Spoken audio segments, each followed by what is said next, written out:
What's good? What's good? What's good, beautiful people? This is your guy, Tone DeShields II from Chalk It Up Sports, where no matter if we win or if we lose, we just got to charge it to the game. I am super grateful and elated to be here with you guys for another day to talk sports. Now, yesterday, we didn't have our inaugural Monday show at 1 p.m. We didn't have the show because my power went out. I'll be honest. My power went out. We've been having some pretty bad storms lately on the East Coast. Most likely in my area, Philadelphia, and also in the tri-state area, New Jersey and Delaware, things like that. We've been having a lot of bad rainstorms, a lot of bad thunderstorms, and my power went out on Monday morning while I was preparing for our show at 1 o'clock, and while I was also doing some work for JKib Sports. Shout out to those guys. My power went out. Lost contact to the outside world. My internet was non-existent. Couldn't even turn on a damn light bulb. Couldn't even heat up some breakfast if I wanted to.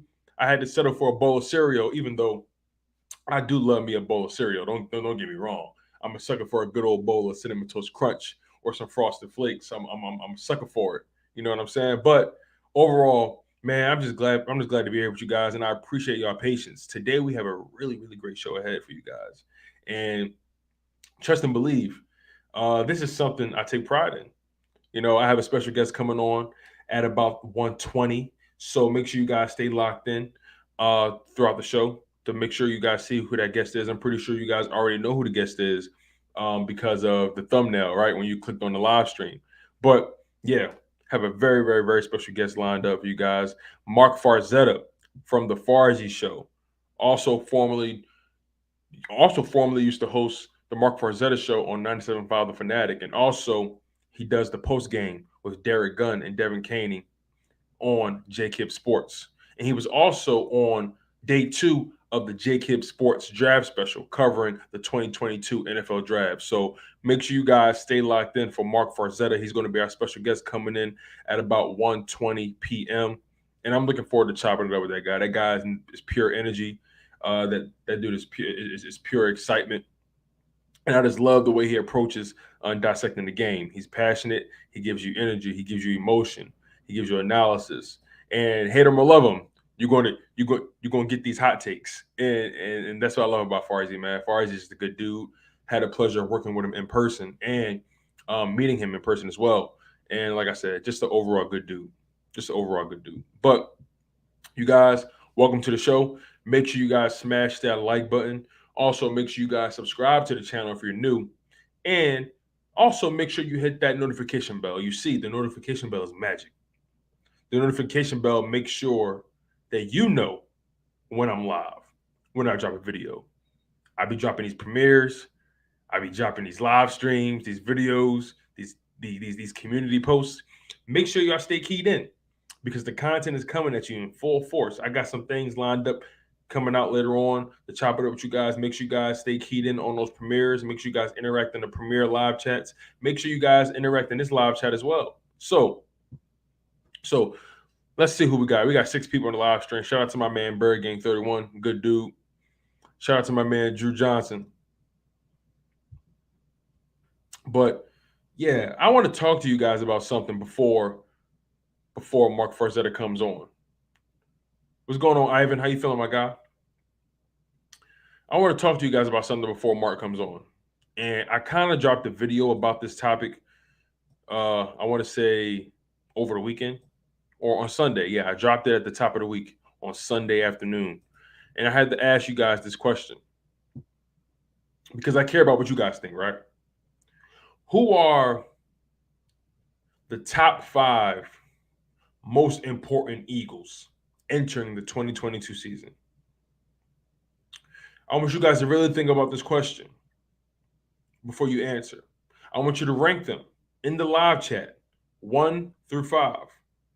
Who in your mind, who by your estimation, are the top 5 most important, not best, not most talented, not fastest, not greatest?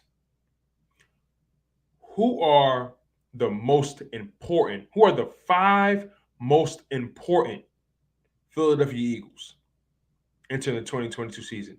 Who are the most vital to the Philadelphia Eagles' success?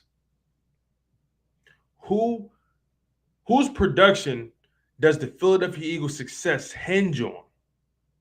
Whose presence alone does the Philadelphia Eagles' success depend on? You see, I've accumulated 5 players already, and if you watch my previous video on Sunday or any other time you watched it, it's available. Make sure you guys check the YouTube channel.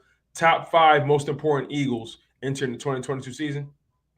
Let me give you the list again. Remind you, we got 10 people on the live stream, you guys. Make sure you smash that like button. We are going up today. We got a special guest, Marc Farzetta, coming on in about 15 minutes. So make sure you guys keep it locked. Stay tuned, because I'm going to ask Marc Farzetta who his top 5 most important Eagles players are entering the 2022 season. But before we get to Marc Farzetta, I want to ask you guys, who are your top 5 most important, most vital, not most valuable, most vital, most important Eagles players entering the 2022 season? So I'll start with my list. At number 5, I have Haason Reddick, linebacker / edge rusher. Now, the reason I have Haason Reddick in my top 5 of most important Eagles players entering the 2022 season, and when I made this list, I tried to weigh investment, impact, and usage.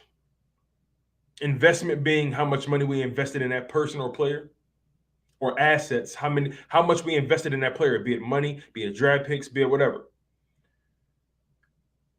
I have Haason Reddick at number 5.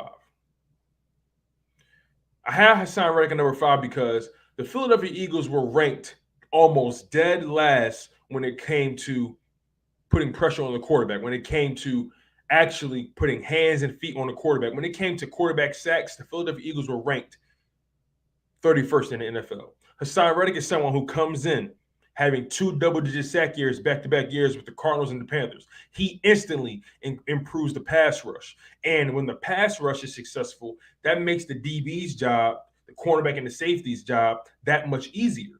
So if Haason Reddick can bring that production, if his production can translate from the Arizona Cardinals to the Panthers and from the Panthers to the Philadelphia Eagles, that will put the Philadelphia Eagles in a much better position on defense. And we will be able to put pressure on opposing quarterbacks. Remember, we had about 8 or 9 quarterbacks in the NFL accumulate a 73% completion percentage on us or above. We had 5 of those 9 players throw for over 80%.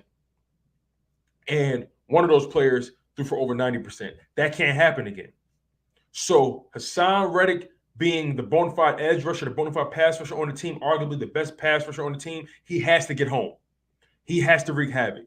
It's going to be important for the Eagles' success, the long-term success, for Haason Reddick to do his thing and accumulate double-digit sacks. That's what we need from him. That's why he's my number 5, my 5th most important Philadelphia Eagles player entering the 2022 season. My number 4, my 4th most important player entering the Philadelphia Eagles 2022 season is A.J. Brown.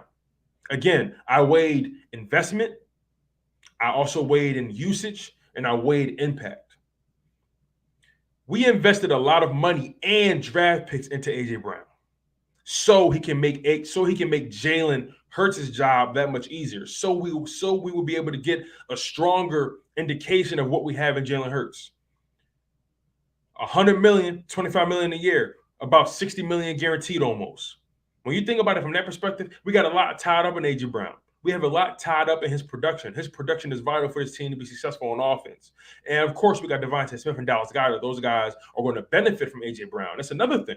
Like I said, I weighed investment, I weighed usage, and I weighed impact. The impact of A.J. Brown being there will make Devonta Smith and Dallas Goedert's job that much easier.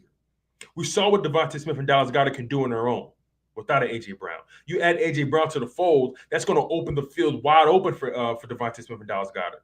And it's also going to improve Jalen Hurts' accuracy because A.J. Brown is a player who is capable of catching bad passes. He knows how to make a bad quarterback look good. He knows how to make a bad ball look like a good thrown ball. You get what I'm saying? So that's why I have A.J. Brown ranked as my 4th most important Philadelphia Eagle entering the 2022 season. My 3rd most important player entering the 2022 season for the Philadelphia Eagles, my 3rd most important player is Jason Kelsey.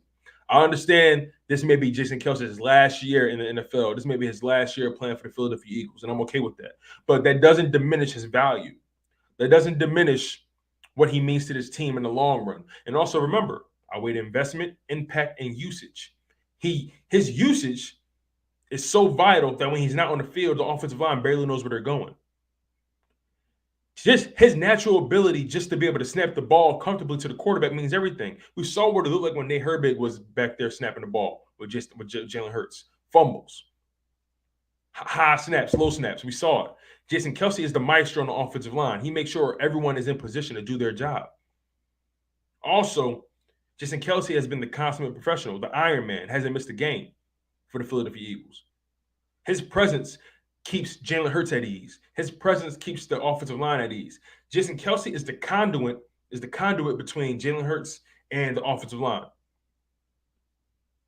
Jalen Hurts, his job is significantly easier with Jason Kelsey. Jalen Hurts actually benefits from having a veteran like Jason Kelsey back there. Because can you imagine having a young center with a young quarterback? That's not a good mixture. You need to have that good balance of veteran leadership, and Jason Kelsey provides that. Jason Kelsey is the maestro. And who do you trust at that center position outside of Jason Kelsey? Who do you trust? I don't think there's anybody you trust above Jason Kelsey at that center position. And we've all seen what our offensive line looks like without him. We all saw what it looks like with him. We all see what he's able to do when he's pulling and he gets on the open field and he lays the smack down on your opponent. Just look up the Saints tape. We've seen it. So Jason Kelsey is my third most important Philadelphia Eagle entering the 2022 season. My second most important Philadelphia Eagle entering the 2022 season. And a lot of you guys may not agree with this. A lot of you guys may not like this. But this is the reality, whether you want to accept it or not.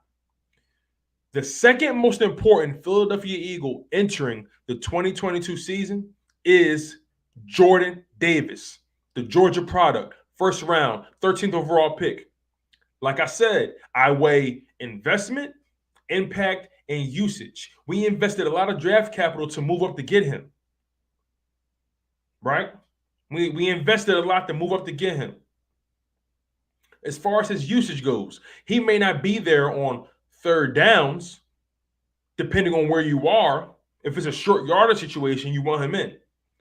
But overall, he's going to be a first and second down defensive tackle and the occasional third down tackle if it's a third and short. But if it's a third and long, you might have Fletcher Cox and Javon Hargrave right there, your best pass rushers at the defensive tackle position. But as far as impact, Jordan Davis's role goes beyond just his size. Jordan Davis's role lends perfectly to what Jonathan Gannon wants to do in his defense. Whether we want to accept it or not, it doesn't matter if he's a rookie or not. We invested that capital in him because we know what he can mean and what he will mean to Jonathan Gannon's defense. That's the reality, whether we want to accept it or not. Whether you're comfortable putting that amount of pressure on a rookie, we have to understand and we have to respect the fact that Jordan Davis is the key to Jonathan Gannon's system. Jonathan Gannon has been craving for that bona fide de facto nose tackle, that big body guy that can clog the lanes. Jordan Davis is the key. You turn that key, it opens the door for so much to be successful. We all saw what Fletcher Cox looked like in that nose tackle role. Wasn't comfortable. I know Javon Hargrave played nose tackle in Pittsburgh, but I'm sure that's not what he really wants to do. On top of that, we saw this team, what they look like, not being able to stop the run. And sure, you can look at Eric Wilson because of that, but also the bottom line is running backs were able to get to the second level on us for the better part of last year. And that means the D tackles couldn't stop it. Javon Hargrave is great in the pass rush, but Javon Hargrave is not as dominant in run defense. Fletcher Cox is very great in run defense, but he's losing a step, and that's just the reality. Jordan Davis is the key to what JG wants to do. He is. If Jordan Davis is not on that field regularly, Jonathan Gannon is not able to execute his defense the way he wants. You're going to see Jonathan Gannon executing 5-2 fronts. You're going to see JG lining Jordan Davis over the center. Jordan Davis's impact goes beyond just his size. It goes as deep as a schematical advantage for Jonathan Gannon. And my number one most important player for the Philadelphia Eagles entering the 2022 season is the most obvious, and that's Jalen Hurts. We all know the pressure that's on Jalen Hurts to succeed. It's obvious at this point. There's nothing more to be said about it. Everything is on the line for Jalen Hurts. You know it. I know it. The city knows it. If Jalen Hurts doesn't get it done this year, the Philadelphia Eagles are well equipped to make a move to move on from the young man. That's not to say they're going to trade him next season. He's under contract. They can do whatever they please.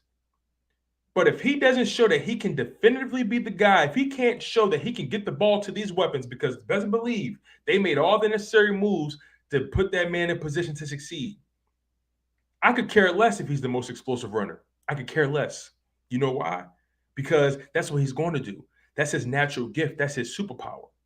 But best believe, if he can't prove that he can make you respect his arm just as much as you respect his legs, then the Philadelphia Eagles are going to be in trouble. That's why I have Jalen Hurts as the number one most important player entering the Philadelphia Eagles 2022 season. Now, like I said to you guys, today I have a very special guest coming on the show. This guy has done amazing work for the Fanatic. He's done amazing work for J-Kib. You see him on the post-game show with Derek Gunn and Devin Caney and occasionally Lane Johnson. You've seen him on 97.5 The Fanatic, or heard him on 97.5 The Fanatic, excuse me. You've seen him on the J-Kib Sports 2022 NFL Draft Special. And you've also seen him on his own hit show, The Farzy Show. I'm bringing on the man, the myth, the legend, Marc Farzetta.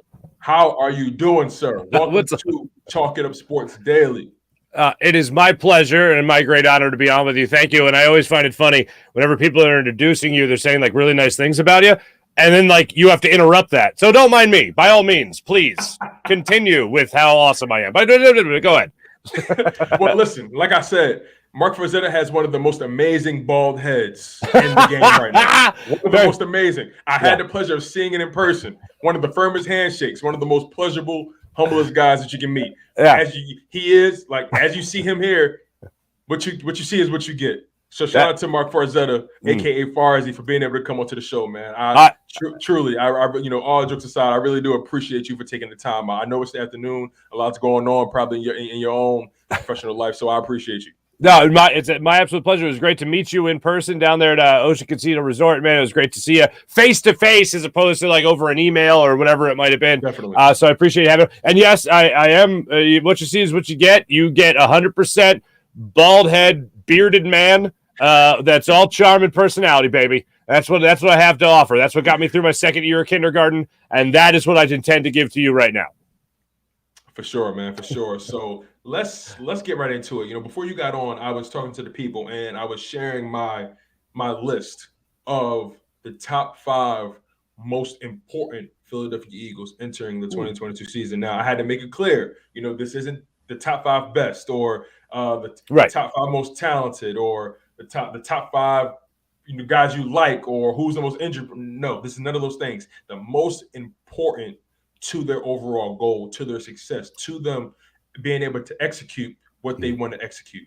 And for me, my top 5 guys were Josiah Reddick at number 5, A.J. Brown at number 4, Jason Kelsey at number 3, Jordan Davis at number 2, and Jalen Hurts at number 1, the most obvious. But I want to get your thoughts. Are you able to say who are your top 5 most important players? Or maybe you're not even top 5, but who are some of the most important players to you entering the 2022 season when it comes to the Philadelphia Eagles' overall success? Okay, before we get to the players, I want to say that there is somebody with the Philadelphia Eagles that I feel they have stocked with talent, just like they have stocked Jalen Hurts with talent on the offensive side of the football.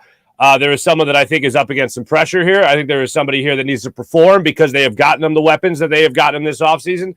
And he left a lot to be desired in the first year of being the Eagles defensive coordinator, and that's Jonathan Gannon. Everyone wants to talk about Jalen Hurts and what they got him and A.J. Brown and all the weapons and Devonta Smith and what he's going to have in the backfield. Kenny Gainwell showed a lot of promise last year, of course. So you look at all the offensive, Dallas Goedert being your tight end, all that stuff. They did the same thing for Jonathan Gannon on the defensive side of the ball. They actually drafted a linebacker, which is bonkers to me, but they did it. Their first round pick, not the one that they obviously flipped for A.J. Brown, but their only selection they made in the first round, Jordan Davis, they went and they gave that to Jonathan Gannon and said, hey, do what you can with the big fella.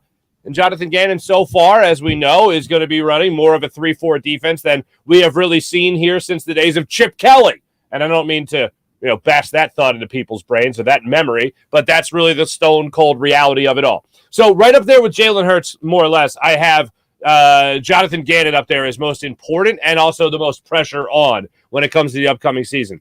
Other Eagles that you're going to be looking at here, I think, is still Fletcher Cox because talking about guys that left a lot to be desired last year. He was complaining to the media about how he wasn't on the same page as his defensive coordinator. It wasn't his job to talk to the defensive coordinator. Well, somebody said something to the defensive coordinator because after that game against the Raiders, they were a much better football team. So that's something that I think you can look at with Fletcher Cox as both a leader and someone who I still think has talent left in the tank. I think this is Fletcher Cox last year as a Philadelphia Eagle, and I don't think that's breaking any news. But I think he wants to go out as a guy that was known for getting after it a little bit more than what he was known for last year. And I think Jonathan Gannon, with the tools he's going to have on this defense, will allow him a little bit more freedom to give to the veteran defensive tackle and maybe defensive end, depending on what type of front they actually decide to go with this season. So Fletcher Cox is definitely a guy I would have up there. Another guy is Marcus Epps. I mean, the Eagles, what do we all talk about here? I mean, you remember me and Gary Cobb were talking about, do they need a safety more? Do they need a corner more? I thought a corner was something they were going to go out and get. I thought they needed to draft a safety. So here we are in the same position. They still need a safety. Marcus Epps is a guy that they're looking at as a guy that will take a huge step forward this year and really earn and take the reins of being a starting strong safety in this defense. So he's a guy that I think is very important to the overall success. I think you're going to get great reps from Josiah Reddick, like you said. I think you're going to get good reps from Jordan Davis even. I think you're going to get good reps from some of the guys that have made a name for themselves already in their NFL careers. Marcus Epps is kind of an outlier there. He still has a lot to prove at the safety position. He has given us some good plays here and there, enough for the Eagles to go, you know what? We feel good going into the season with him as our starting strong safety, or safety, because safety is so interchangeable, as we now know in the NFL. So Marcus Epps is another guy that I would put on that list. After that, I mentioned Fletcher Cox. Brandon Graham is coming back from an injury, and we all love him. Not any younger, Brandon Graham. And he's got some stiff competition there. If he's in shape, they say he looks great. They say he looks great, but we're gonna have to see. A friend of mine who got honored today, and I feel like it's just only serendipitous that I'm quoting him. Al Morgani, who is going to get inducted into the Hockey Hall of Fame in Toronto. He would always say this: whenever he hears I'm in the best shape of my life, that's when he knows it's time for that guy to retire. And guess what? Man. That's if you think about it, everybody who's like 40 and they're about to play their whatever 20th season in the NFL, whatever, and they're like, I'm in the best shape of my life, and they're like 35 or plus, it's like, well, that guy's done. Like, you're not. Like, even you at 35 is still, you as a fat 21-year-old is still in better shape than you as a slender 35-year-old. And I'm speaking from experience. But in all seriousness, I think Brandon Graham is one of those guys that is going to have to still prove that he can give you that high level of play that we have seen him play in the past. And then the other caveat to him is that you got guys like Josh Sweat stepping up. You obviously already went out there and got an edge rusher like Josiah Reddick. So you're going to have other guys who are going to be competing for that position. And then somebody else here. Look, you can talk about A.J. Brown. Devonta Smith's the one going into his sophomore season. We have already talked about Devonta Smith and A.J. Brown being the best wide receiver duo that this Philadelphia Eagles team has been able to put together in probably ever. That's a lot of pressure for a guy who we've seen 1 year of so far, and it was a year where you saw a lot of good things from Jalen Hurts. I'm not denying that, but there were missed opportunities that were left out there on the football field.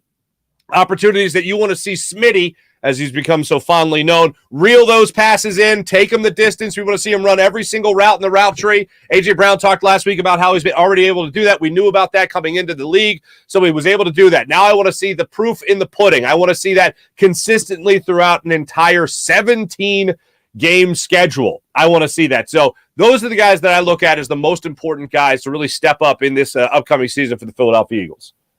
You know, it's interesting, you know, when you bring up like Fletcher Cox, right, and the D-line play, and when it comes to Smitty being productive in that 17-game stretch, right, you know, the person that comes to my mind immediately is Javon Hargrave. Now, Javon Hargrave is someone who came out the gates hot last season. You know, I think he had about six or 5 sacks through 4 or 5 games, something like that. He was on a tear. But then he began to plateau. And I don't know if teams were beginning to double team him. I'm not sure if he just was starting to run out of gas. It could be a plethora of things. But nonetheless, he did overall have a career year as a Philadelphia Eagle. Had a career year in sacks, had a career year in tackles, had a career year in quarterback hits. So he's trending in the right direction. Certainly. I know we both mutually agree that Fletcher Cox most likely will not be here next year. Javon Hargrave is entering. Well, he is in a contract year, and I guess that begs the question: what are your expectations for Javon Hargrave entering this season? Do you think he's likely to get that second contract with Philadelphia? And also keep this in mind: you drafted Jordan Davis, you still have Milton Williams, who the organization is high on, and who knows what they do in next year's draft at the D tackle position. But the floor is yours. Yeah, I think they really like Javon Hargrave. And I think one of the things that was touched upon shortly after the draft, actually, after the first round of the draft. No, it was the second round of the draft when Cam Jurgens was taken, and I didn't react too kindly to that at the time. But if you remember, after that, when they did take Nakobe Dean in the third round, and Howie Roseman came out and addressed the media, he said, we're always going to take care of the trenches first. We're always going to take care. That's our MO. That's how we build our business, basically. And that's why they decided to take the center, even though he's going to be a backup, over, or he could even start at guard. Who knows? But that's why they took the center before they took the linebacker. That's a very pivotal thing. If you're a defensive or offensive lineman on this football team, and you have shown the least bit of upside, they are most likely going to bank on you. I think Fletcher Cox is the guy that's out. I think Javon Hargrave is the guy that stays after this year. I think you have Milton Williams, as you mentioned. I've talked to him. He's a great guy, great attitude. I love everything about that guy. Most notably his talent on the football field. But I think they have Jordan Davis. I think they have Milton Williams. I think they can rely on those two young guys as they start to grow in their NFL careers and have them play with, not behind, but with a more experienced guy like Javon Hargrave. I think Javon Hargrave becomes the senior in the class, where you have a couple of guys that are going into their what will be next year, their junior and sophomore season. So I think Fletcher Cox moves out, and I think Javon Hargrave comes in as the guy that will be the more veteran presence in the locker room, so to speak. Yeah, because Javon Hargrave, he's 29. I think he just turned 29, and you're right. He will be that veteran on the defensive line outside of BG. I know BG claims he wants to be here, playing, get that 15th season. Who knows if that'll be in Philadelphia? But most likely, Javon Hargrave will be the veteran on the defensive line, and that's going to be important for him to be able to step up and essentially lead by example. I want to push the conversation a little bit further. I want to get your opinion on OTAs. Now, we know the Philadelphia Eagles were one of the teams who practiced the least in OTAs. I think they had a total of 6 OTA days when they could have had a max of 13, courtesy of the new CBA. And they also didn't have any mandatory mini camps, which most teams are in right now. The Philadelphia Eagles won't touch grass again until about July 25th or 26th, something like that, depending on what days the rookies come and then the veterans, things of that nature. But what are your thoughts on the Philadelphia Eagles essentially practicing less and focusing more on long-term health?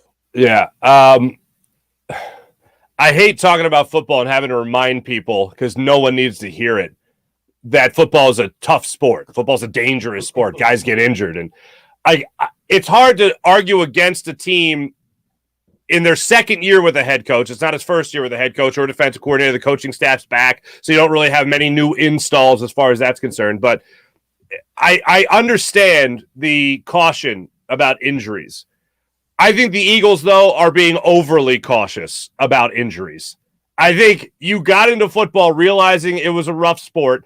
You're not going to make it daintier. Like, you're not going to make it, these guys aren't walking around with kid gloves. They're football players. So I think, and talking to some of the more veteran guys, I think it goes beyond the, in my day, we had to work every day and we had to hit every day and two-a-days and all that stuff at Lehigh. I think it goes beyond that. It goes to getting your body in the position to be ready to get hit. Like, it's like almost like a callus you build up either mentally or physically. You build up in your body when you talk about some contact or even getting closer to game shape without actually playing in games. So that's where I found it a little bit surprising that the Eagles decided not only to only practice 6 times, but only have the media be able to observe 2 of those practices. So I think it's a far cry from where I'd like to see the Eagles be at. If it was only Nick Sirianni's first year, I'd be a little bit more worried. The only saving grace in all of it is, again, that you have the entire coaching staff making its return. Jonathan Gannon wasn't somehow miraculously hired as a head coach somewhere else, and Nick Sirianni wasn't done after 1 year, thank goodness. Now you want to see what he can do as a head coach. Shane Steichen is even getting more responsibility as a play caller this year. So you have the more or less triumvirate back. So that's the only saving grace in this. It's not like you're trying to install a whole new offense again with the Philadelphia Eagles. You're trying to just basically make sure everybody understands what's going on. They seem like the coaches feel like the players will have a good enough handle on it where this is where they'll be when training camp actually gets underway in terms of this learning level that they're at right now. I always want to see them practice more. I always want to know that they are in the building, working out, getting things done. The fact that Dallas Goedert went to Southern California to work out with Jalen Hurts is great. Love that. But there's no time like knowing your guys are in the office. As much as we all like working from home nowadays, it's good to know that people are in the office and they're doing exactly what they're supposed to be doing. Right. It's funny. I've thought about it like this because I've tried to make sense of the decision, right? This is what I've convinced myself of. Maybe, and look, this may be a far cry, but maybe what they're trying to do is essentially say, look, we're not going to make you guys practice and all that kind of. We're not going to do that. But what's going to happen is we're going to find out who's prepared when it's time to be prepared. You guys have a full year in this system. Not much is going to change, especially the veterans. We want to see who comes into training camp prepared, who's take care of their body, and maybe that will weed out the workers from the non-workers. Maybe that will help them determine, okay, this person deserves snaps because of their commitment to the playbook or their work ethic and so on and so forth. And these guys have not taken this seriously. And I do understand it's a balancing act with these coaches and these players trying to. You don't want to push your players too hard where you lose them, and then now they start to tune you out.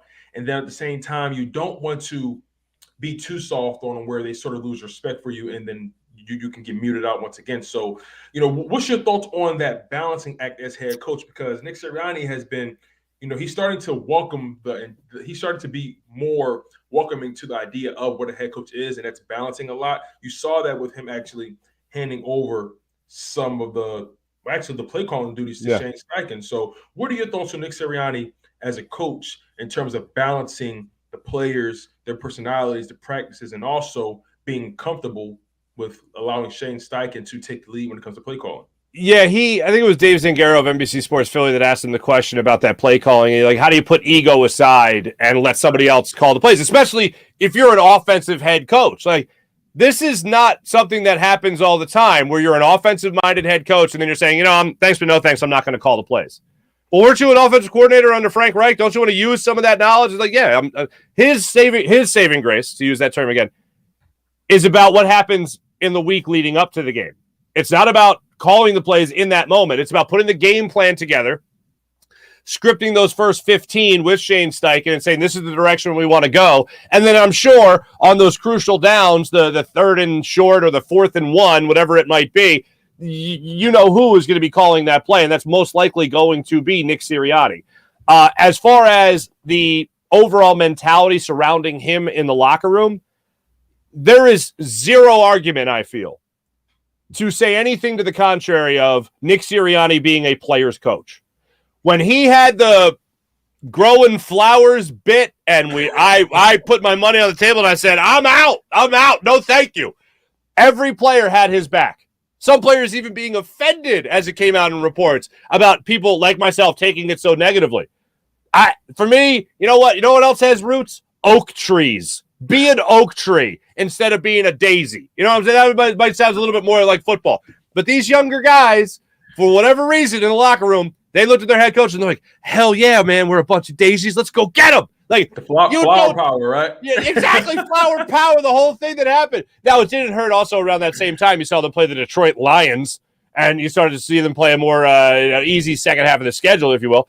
But for whatever language this guy is speaking, it's not my language, but it certainly is a player's language. And when you try to put yourself in the player's shoes, not certainly athletically, but just as a person, imagine somebody coming up to you about doing something that you love to do. And that person's like, you're going to do this. You're going to get this. You're going to go. Here's how you're going to do it. You're going to go over how you're going to do it. And this person is so positive. You can't help but feed off those positive vibes. And look, the fact that they started winning winning helped. Winning heals everything. Winning heals everything. It's a great cologne. It's great deodorant to something stanky. So when it comes to all that, you got to look at it and say, all right, when it comes to the play calling, look, yes, you always want to hear that a coach's ego can be put aside for the overall good of the team. And this is what the head coach of the football team thinks needs to happen to make this a better football team. When you talk about being a leader of men, he certainly seems like he is that guy. So I like what Nick Sirianni has done. But to revert back to the practice schedule real quick, I do find it wildly interesting that his quarterback, who has been working his ass off all offseason, and he's been meeting with guys in Southern California. Tim House. Thank you, Tom House. Yeah, that's the name I'm looking for. That's all great. But won't you want to see as much of that as possible? Wouldn't you want to put him on the field as much as possible? Like, these aren't difficult drills. They're not playing bull in the ring anymore. Like, this isn't a hard-hitting mini camp. This is running plays. This is, let me see how sharp you are. And if you have the opportunity to have more, but you're drastically, dreadfully afraid of soft tissue injuries, pulling hammies and all that stuff, you got time for that to recover. If you're even more worried about, oh God, Achilles injuries or ACLs or whatever, like that stuff, I don't know how you defend against it other than having less, but it's not something where if I'm trying to groom a quarterback to be my franchise guy for the foreseeable future, I'm saying, just give us 6 practices. Like, I'm not saying that. And these are practices that A.J. Brown wasn't there for all of them. You had some more of the veteran guys missing time, and that's fine. That always happens. And Nick Sirianni even said he's not going to hold it against some of those guys because they're not mandatory. But the guys that do consider them mandatory are the guys that are like, this is absolutely mandatory because it's mandatory that I get better. And I think Jalen Hurts is a guy that show up to every single one of them, and a guy that would go out there looking to show you how much he did work on his ball and how much he did work on his throw in the offseason. Yeah, I'm definitely with you on that. I'll take it a step further and say, look, I'm of the mindset of Jalen Hurts needs to play in the preseason, and here's my thought process behind this. You know, a lot of people want to put a lot of stock into these 7-on-7s. You know, a lot of people want to put stock into the fact that he missed A.J. Brown on a few catches. Well, you know, if I'm going to be consistent and not put too much stock into 7-on-7s when they're successful, I can't put too much stock into 7-on-7s when they're not successful. Mm-hmm. You know, there are going to be moments where you overthrow a guy. That's just the reality. But 7-on-7s, that's a controlled environment. You know, what happens when the bullets start flying? Right. You know, same thing with these team versus team scrimmages. You know, I think we scrimmage with the Miami Dolphins and the Cleveland Browns later on in the summer. But again, that's a controlled environment. It's, even though competitive juices will be flowing, you know, between teams, that's still not game speed. That's still not the same level of competitive nature or competitive juices, if you will. That's not the same level of intensity that you get in a real NFL level game. The reason I say preseason for me will be a huge telltale sign for me is because, yes, there's going to be a lot of second and third string and fourth string guys on there, guys that are trying to make the roster, right? But in my humble opinion, the preseason doesn't get enough credit for being a gauntlet. There's a lot of guys there who are literally fighting to feed their families, fighting for their livelihood. They're going to do everything they possibly can to show their value, especially those guys on the defensive line. So if you put Jalen Hurts out there and say, look, Jalen, this is the plan. We're gonna, and I'm not saying for a whole game or even a half, a quarter, maybe a couple drives. You know, this is my thing to Jalen. I say, look, Jalen, we're going to send you out here for a drive or two. This is your job. Your job is to go back there, snap the ball, drop back, read what you see. If you trust what you see, deliver the goods. If you don't trust what you see, hit your check down. If your check down is unavailable, throw the ball away. We don't need you out there making game-breaking plays. That's not what we need. We don't need you out there running. This is the perfect time to find out if he can actually throw the ball under real duress. What's your thoughts on that? Yeah, I think the rest of the NFL hates us because they disagree. And I'm with you. I'd love to see him out there. I'd love to see him playing. There's no better way to have the dress rehearsal than actually playing in something close to the real thing. So I don't know. For me, yes, like I said earlier, football, guys are going to get hurt. It's a rough sport. If you're trying to guard against getting hurt, oftentimes guys end up getting hurt. The only way to 100% guarantee they won't is to not have them play. I think the rest of the NFL, though, is in a position now where they are more than willing to have their guys go out and have their preseason be the first half of the first football game that they play in on the schedule. To me, that's not the way you do it. That's the way it seems for the NFL to be going, because they are afraid of those guys that are looking to at least make a name for themselves. Oftentimes, those guys aren't in starting roles and won't be facing Jalen Hurts, but sometimes they are. Do you want to roll the dice on that? Like, for instance, I always talk about this. You look at what Howie Roseman got back in the Sam Bradford deal to Minnesota. They got a first-round pick. Did they get a first-round pick because Sam Bradford's so great? No, they got a first-round pick because they took his starting quarterback a week before the season started. You lose your starting quarterback a week before the season starts, you're going to wish that you had a lot more of those OTAs on the schedule in the offseason. You're certainly going to wish that. The way it works is if they get hurt in the walk-up to the regular season, they feel like they're going to be lost. Now, look, I don't want to go into the Gardner Minshew or any backup quarterback conversation, but that's what the Eagles are fearing right now. That's what most NFL teams are fearing with the preseason. That's why they only have 3 now as opposed to 4. They don't even want to give them the opportunity to get somebody else hurt in any other game. So now that you've shrunk it, now that they're going with more of the joint practices, that's where Jalen Hurts will get as close to that duress that you mentioned without actually being in a game. It's not. I'm not saying it's right. I'm saying that's the way the NFL is now thinking of things. Right. And to play devil's advocate to my own point, some people believe that you may get some more high-quality reps in those team scrimmages because you can actually create situations. Whereas though in preseason, I don't buy it. You may not. Me neither, by the way. I know. You may not be able to get in the red zone consistently. You may not be able to get those consistent red zone reps, right? But some people say, well, if I can't create 10 situations in the red zone in the real game, I'm going to create them in these team scrimmages, and then I can find out what these guys are going to do. Look, supposedly we're the Super Bowl champions of the joint practices. That's who we are. Oh yeah, because they beat the Jets. Oh baby, they beat the Jets at practice. Right, and we beat the Patriots. And what did the Patriots do when the game started? The Patriots smacked the hell out of us. So let's just be honest about that. I want to ask you a question about a player on the offense side of the ball, a wide receiver who gets talked about a lot, who's been crowned, in my opinion, maybe a bit too prematurely. But I want to know your thoughts about Quez Watkins right now. Look, Quez Watkins has shown that he can be an electric source of offense, right? Yeah. He has game-breaking speed that you can't deny. He's arguably the fastest. He's arguably one of the top 5 fastest players in the NFL. He ran one of the fastest 40s when he was in the combine. We get all that. And Quez Watkins, during his time on the field in 2021, his first year as a legitimate starter, getting legitimate reps, 62 targets, 43 receptions, 647 yards, averaged 15 yards a catch, only 1 touchdown, accounted for 25 first down catches, and also accounted for the longest catch of the NFL season, which is 91 yards. Mm-hmm. And that's an average of 38 yards per game. Now, I bring him up because we also have a guy in Zach Pascal, a guy we brought in, who will compete with him whether the fans want to accept it or not. He's going to compete with Quez Watkins for that number 3 wide receiver role. Zach Pascal has been in the league for 4 seasons. 2 of those 4 seasons gave you over 600 yards as that 3rd, maybe 4th option. And he's had a nose for the end zone, accumulating 15 touchdowns. Accumulating 13 touchdowns in his past 3 seasons, being a number 3, number 4 option. That's not bad. So I want to know your thoughts on Quez Watkins. Are we crowning Quez Watkins a bit too early? There's some people who are already locking him in to that 3rd wide receiver spot. What are your thoughts? I mean, with Quez Watkins he's got that speed, and speed is sexy, man. I mean, people look at that speed and they just go, oh, what can he do for our offense?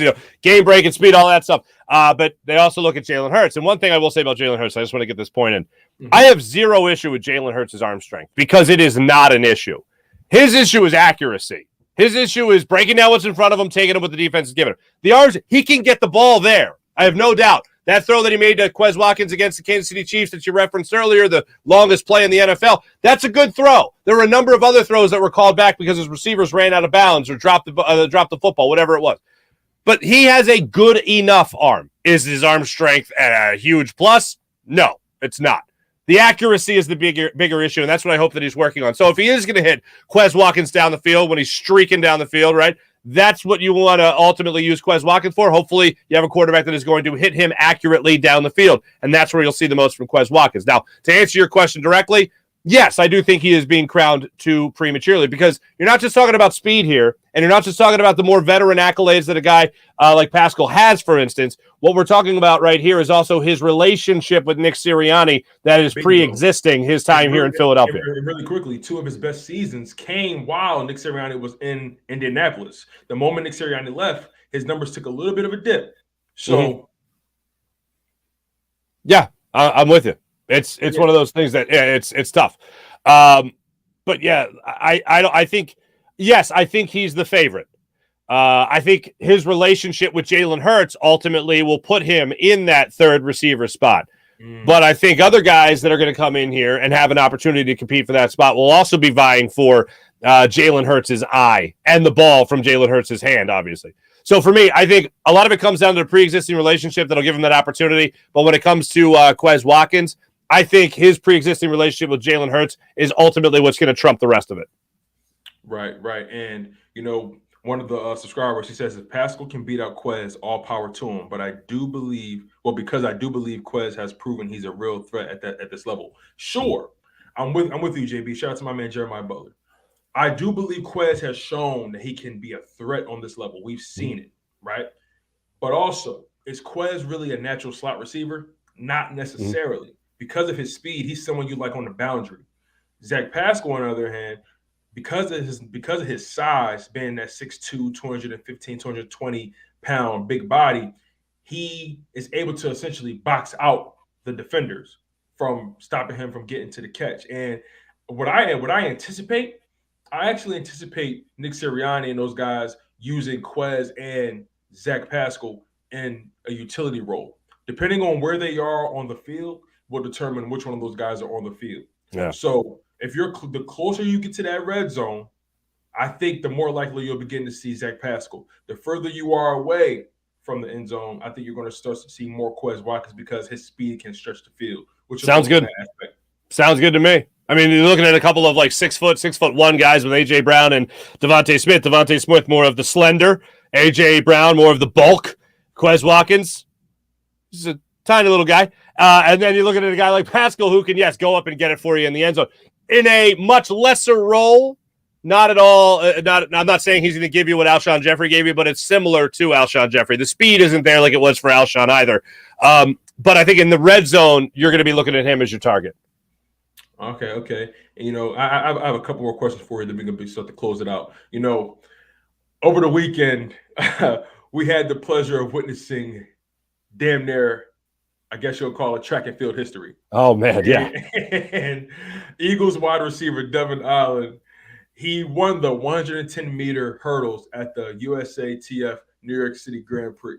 And he finished with a time of 12.84 seconds, which is considered to be the third fastest. Well, it is the third fastest time in track and field history that was ever recorded.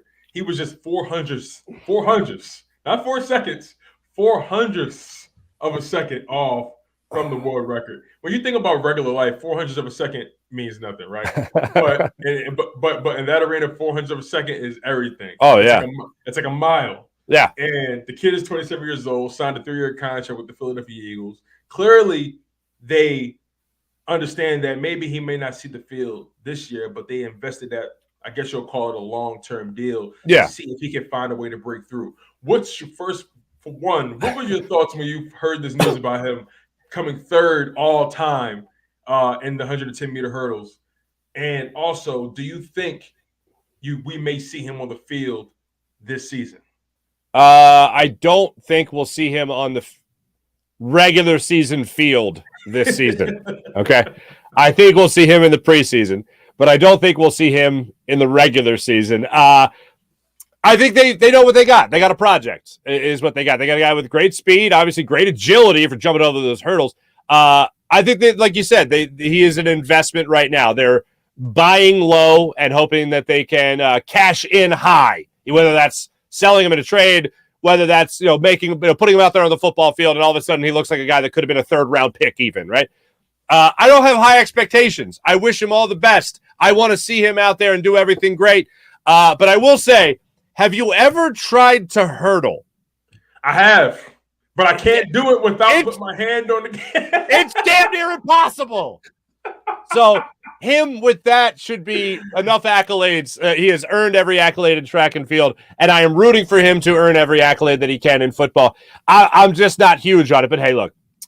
If the Eagles are able to do something, if Aaron Moorhead, the Eagles wide receivers coach, is able to pull a Jeff Stoutland and basically take a near 7-foot rugby player out of Australia and make him into a long-term left tackle, borderline Pro Bowler as far as I'm concerned, and joining my lotta, Aaron Moorhead, go grab this Allen kid, throw him out there on the field, turn him into something special. Challenge is to you, Aaron Moorhead, Eagles wide receivers coach. Make Devin Allen something special out there on the football field. Make him be as good at football as he is in track, which would pretty much mean he'd be Terrell Owens, which is like the third best wide receiver ever. So, like, if that's what he could do, then I'm all for it, baby. If you could make him a crisp route runner, if you could make him hurdle defenders, pun intended, then I will be 1,000% impressed with everything Devin Allen could do for the Philadelphia Eagles and Aaron Moorhead as well. Think about what it would do for not only Howie Roseman's resume, but what it would do for his ego. You turn a rugby player into one of the best left tackles in the NFL. Well, Jeff Stoutland did, but you know what I mean. Sure. You took the shot. You saw the raw talent. Yeah. You saw the writing on the wall with this very raw prospect and turned a rugby player into one of the best left tackles in the NFL. And then all of a sudden you find Jalen Hurts, the quarterback that no one had faith in. Everyone had doubts, and he turns into being a top 10 quarterback in the NFL. And then you find the Olympic all-star Devin Allen, the guy who comes third all time in the 110-meter hurdle with 12.84 seconds. Whoa! Like, what do you think Howie Roseman is thinking when he makes moves like this? I think Howie Roseman does have a tendency, and look, I think most GMs have this tendency. Like, I'll show you. Like, you didn't think this guy was anything, and I'll show you he could be something. If you saw the movie Hustle, that's basically what the whole movie's about, other than great shots of Philadelphia and Philadelphia references. But it's all about, you don't think this guy's anything. I see the raw talent. I'll show you. And that raw talent, I know that I have the coaching staff here to mold that clay of talent into something superior than anything you'll sign undrafted or anything that you will draft. So yes, I think Howie Roseman definitely has that chip on his shoulder. Look what Jason Kelsey has developed into. You can look at other guys. Yeah, exactly. You look at, but again, another offensive lineman here. Let's see what they can do with the wide receiver position, a position that Howie Roseman has not exactly known what to do with. The first round should be pretty easy, but somehow magically he messed up the whole Jalen Reagor, Justin Jefferson thing, despite me. Stop! Get Justin Jefferson! Like most people. That was probably one of the most blatant forms of malpractice. Yeah. If the Eagles are going to have a problem with Jalen Reagor not being able to develop into something special, then, hey, Devin Allen, I hope that you're the guy that can develop into something special. And that's a tall order. It's not expected. He is most certainly an underdog. But he is coming here with superior athleticism, and hopefully the Eagles can turn that athleticism into a pretty damn good football player. Hey, man, I really appreciate you, Mark, for coming on to the channel, man. My pleasure. You always treat me well, man. But I have one final question for you, and it's not necessarily football related, more so career related. You've been a very busy guy in this game, and you've had your handprints on several pieces on many pieces of content that have been successful. I have to ask, especially for someone who's trying to come up in a media game as well, working as an associate producer for JKIP Sports and also building my own sports brand over here at Chalk It Up Sports. I have to ask you, what advice would you give to not only someone like me, but other content creators, other people who are trying to make a name for themselves in the sports industry, and also what have you done to continue to make yourself as useful and well-rounded as possible in this game? Oh, well, first off, thank you for all that. I think you're exactly right. No, all right. I think no. In all seriousness, I was just responding to somebody who reached out to me on Instagram recently. He didn't say, that he was going into college. He just said he was looking to get started in the business somehow. And I said, well, I'm lucky in this regard. I started out in the business in the traditional sense. I got a job in radio, worked my way up the chain, got a job in TV, was working behind the scenes in TV nationally for Sunday Night Football for a number of years, got to work Super Bowls and stuff like that. That was a more traditional path. This path nowadays that I have gone is totally different in that you hire yourself. The people decide whether or not they want to consume your content. And that's the way it should be everywhere. If there's no politics involved, there's no office politics involved. There's not somebody playing favorites or that's not my guy, so I'm going to go with this guy, that type of thing. No, it's all about leaving it up to the people, which is what it should be. So I told this young person, who I later found out is going to be going into college, and he wanted to know his major, and I was like, communications major, broadcasting, minor in some form of writing, whether that's English, whether that's journalism, whatever it might be, minor in writing, get a good grasp of the English language. And then from there, start your social media accounts, start your YouTube channel, start your Twitter, start everything, start Instagram, TikTok. God, TikTok's a whole other, just bonkers. Make yourself the star of the show. Hire yourself. If you want to be a talk show host, guess what? Nowadays, it's not like it used to be when I was a kid. God, I sound so old. Where I literally hit a tape recorder and I'd be like, hey, Mom, listen to this. That's not how you do it. Now you literally, can fire up your own show on YouTube and put it out like you do, like you're doing, like I'm doing, like Jacob Sports is doing. And you can hire yourself where it's not just you doing air checks somewhere. It's you speaking into a microphone to an audience, however many people, even if there is no one listening, you're still honing your own craft. So for me, this is what I always told people. Hire yourself. Start a website. Start your social media pages. Start your social media accounts. React to post-game stuff. React to any big sports story that's out there. Just put your take out there.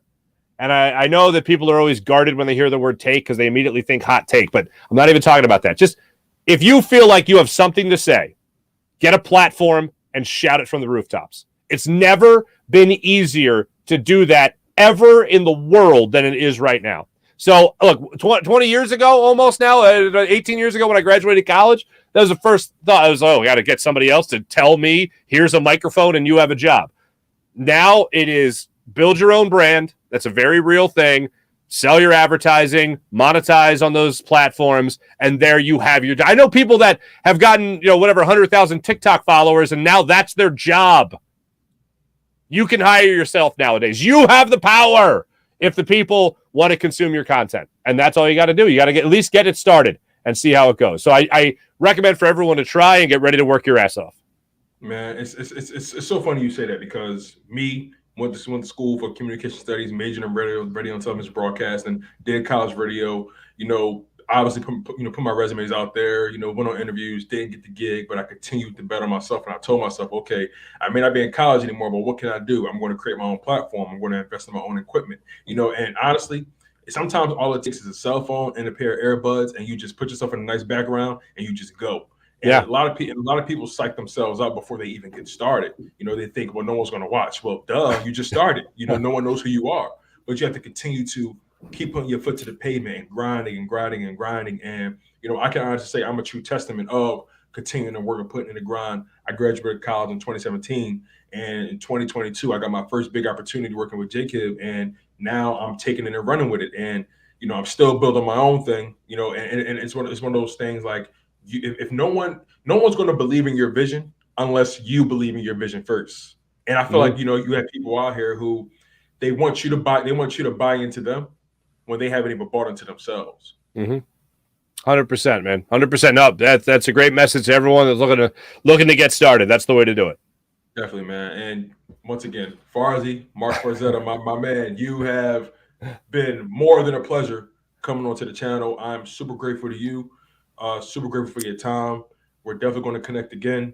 And Definitely. I definitely look forward to working with you more, especially once the season begins on those post-game shows. I think, if I'm not mistaken, I think we're going to be doing some post games at Oceans in the new sports book, correct? That's the chirping. That's the chirping I'm hearing. So we'll see. Hey, we'll see. But again, this was Marc Farzetta, you guys, from the Farzy Show. Make sure you guys like, comment, and subscribe to not only Chalk It Up Sports, but also make sure you guys like, comment, and subscribe to my man Marc Farzetta from the Farzy Show. My man, I really appreciate you. You take care and enjoy the rest of your day. Tone, you as well, man. Thanks so much. Good seeing you. All right. You guys, that was Marc Farzetta. Man, how did you guys feel about that? You guys are truly, truly amazing people for locking in on the content for as long as you have. You guys have really been awesome. I really appreciate all the support you guys give. And I want you guys to really understand that, look, this isn't something that comes overnight. This isn't something that just happens to people, through hard work, but even more so through prayer and diligence and faith. You have to believe in yourself. No matter what you want to do, if it's media related, business related, art related, whatever you want to do, whatever your heart desires, no one will ever believe in you until you believe in you. And sometimes you have to be blind. You have to have tunnel vision. You have to have the mindset of, you know what? Hey, listen, they don't understand the vision, but I do. And I'm going to keep going until I run into some people who do understand my vision. And then those are going to be the people I attach myself to. Those are going to be the people that I learn from. No, everyone's not going to believe in your vision. Some people are going to call you crazy. Some people are going to call you crazy. When I graduated from college, and we're going to close the show out in a few minutes, but I'm going to give you guys this quick story. When I graduated from college, and I'm trying to remember where I was, but I think I was at my dad's house, and we were having a family gathering, right? And a family friend was there, and they asked, "Hey, what are you doing out of college? What's your plans or whatever?" And I told them my plan. I said, well, my plan is to make it in sports media. My plan is to be a media mogul. My plan is to create my own platform on YouTube, continue to grow, continue to build my brand, continue to connect, build a network. And my goal is to eventually be one of the most respected, one of the well-respected media personalities, not just in the sports game, but in the media game in general, because I'm trying to go even bigger than sports. I love sports, but my goal is to even take it even outside of sports, but sports is my baby.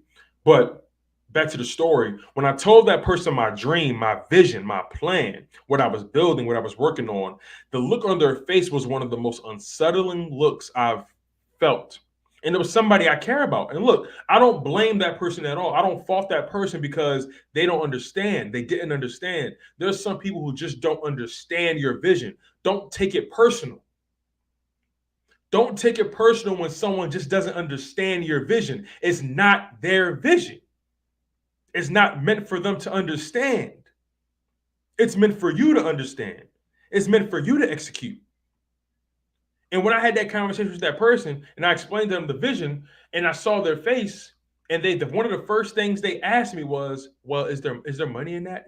Is that, can you sustain off that? Can you make reliable money off that?